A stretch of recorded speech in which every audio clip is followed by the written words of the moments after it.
So kapag luma na yung sasakyan, marami talagang minsan na bigla na lang nagpa-pop up na problema.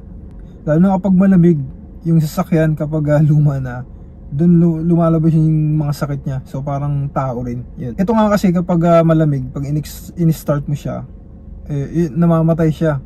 Siguro mga 3-4 na beses. Kailangan mo siyang ipainitin ng mga siguro 10 to 15 minutes. Kasi pag hindi mo siya pinainit ng hanggang 10 to 15 minutes, pag lumabas ka na, nag-drive mo na siya sa kalsada, pag nag-stop ka, alam mo, stoplight, yun, namamatay. Pero yung habang tumatakbo, hindi naman siya namamatay. So ngayon, sa madalit sabi, nakarating kami doon sa supermarket kasi may bibilin kami. Ngayon, pagdating namin doon, okay pa. Ngayon, nung pauwi na kami, doon lumabas yung problema. 我们今天在全联，我们的车发不动了。外面太冷，不知道。可以没看？你要给谁看？哎， 你要给谁看没？ masyado nang nilalamig yung sasakyan, kaya yan, ayun lang. Ayun, nanginginig lang siya. Wala.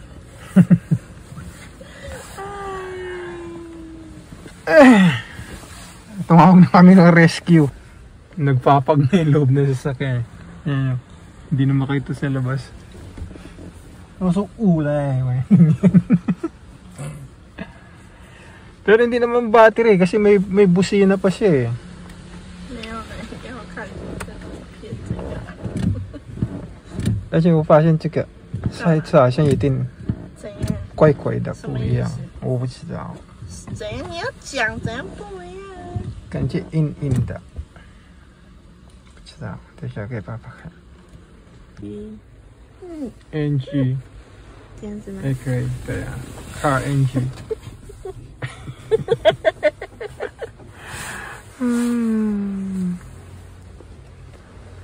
哭哭。谁要买？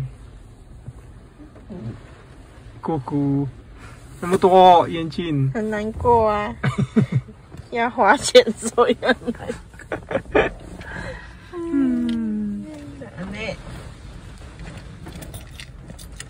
Ang lakas pa ng ulan. Shanta. Yung loob ng sasakyan. Ayan, papalay lang. Papalay lang. 哇，快被我们气死，累死。